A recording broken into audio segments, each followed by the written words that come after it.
Now we turn to southwest China's Yunnan Province. The 15 wandering elephants have traveled more than 500 kilometers north from its natural habitat.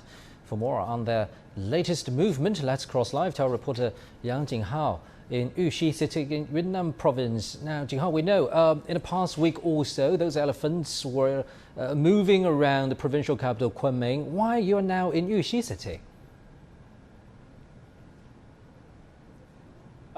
Actually, there are some key trends we can garner from the herd's movements during the past days. Actually, the elephants haven't traveled too much during the past week, but potential risks still exist. Since Tuesday night, they've been wandering in the town where I am currently based in Yuxi City. On Friday, they moved some 8 kilometers southwestward. There's speculation that continuous rainfall has slowed down their journey. Actually, during most of the time during the past few days, the elephants have been resting in the woods behind me. And second, the male elephant that broke away on Sunday is getting further away from the group. He's now staying in a forest area in the city of Kunming, about 16 kilometers from the herd of 14. On Thursday, they were some 12 kilometers apart. Local authorities continue to take various measures to avoid conflict between the giants and residents.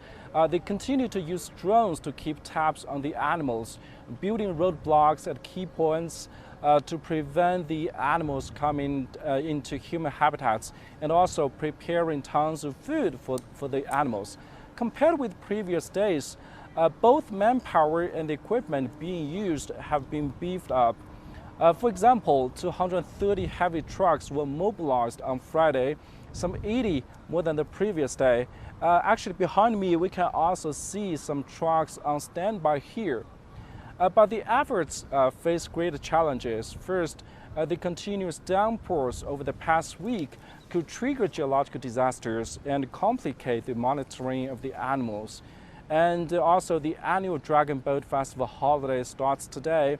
So the command center says bigger crowds could put extra pressure on crews, forcing them to take extra safety precautions. Saying that, there's one positive. For now, the rain here has stopped and the weather looks to be getting better. The herd is expected to start their journey again, and the command center says they will continue to work hard trying to lure the giants back to their original habitats in Xishuangbanna. Thank you very much. Our reporter Yang Jinghao in Yuxi City in Yunnan Province. And actually, those wandering elephants are our continuing focus in our science and technology series, Tech It Out.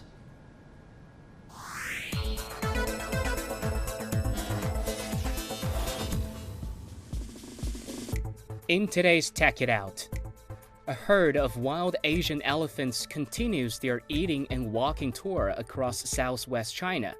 Scientists try to find out the reason behind this rare long-distance migration. A group of wild Asian elephants, the largest and most powerful creature on the continent, are wandering hundreds of kilometers away from their home. Why? To find an answer to this question, one thing's need to be clarified first. The idea that Asian elephants can only live in the hot and wet rainforests of southwest China, where the wandering herd originated, is just a misunderstanding. Elephants were recorded to show up in the vast areas of China as far as the Yellow River Basin in history.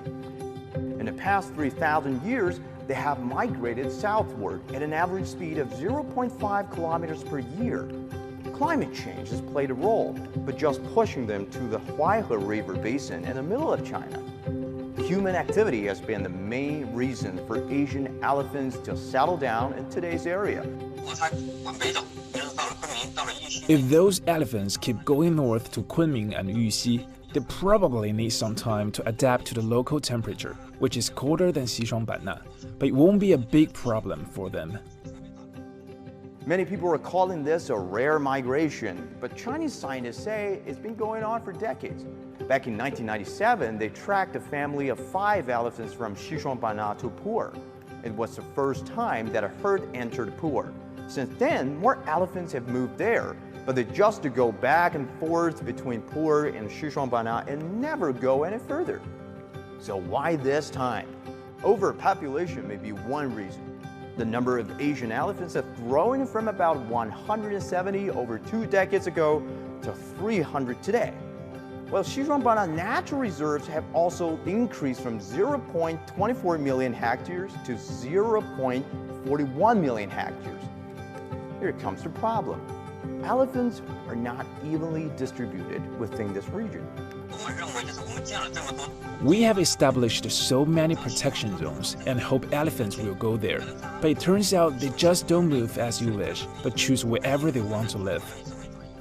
Natural reserves are actually a series of scattered protection areas. In some traditional habitats like Mengyang Protection Zone, as many as 80 elephants are recorded. But in some other zones, you cannot see any of them at all. We have been working on connecting those scattered zones with eco corridors, so wild animals, including elephants, can move freely. Food might also be a factor. Asian elephants eat grass and vegetation closer to the ground. Since reserve forests are well protected, big canopies block the sunshine from reaching lower growing plants, and the grazers may find less food. That explains why the herd of elephants were recently spotted in an artificial rubber forest. Lower plants started to grow there as local farmers took less care of the forest after the price of rubber started to drop 10 years ago. Wild elephants have an ample appetite and they eat over 400 types of food, not only plants but also fish and rock. But scientists have also found that the abundance of food in some places the elephants live is far less than that in Xishuangbanna, so it's still very tricky. There will always be a destination for migration, but in this case, we don't see any of that. So this is not a typical migration. We think it is a natural expansion. It's a natural animal behavior. When the population grows to a certain level, they will naturally expand outward.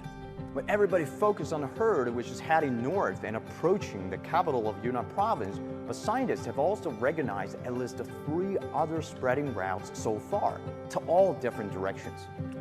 Why they have kept wondering for so long is also a mystery. Perhaps they haven't found a suitable place to settle down. Leaving Xishuangbanna and Pu'er, the farther you go north, the less food you can get. But obviously, the Asian elephants didn't realize that. They keep walking but keep finding that there's no suitable habitat until they go farther and farther.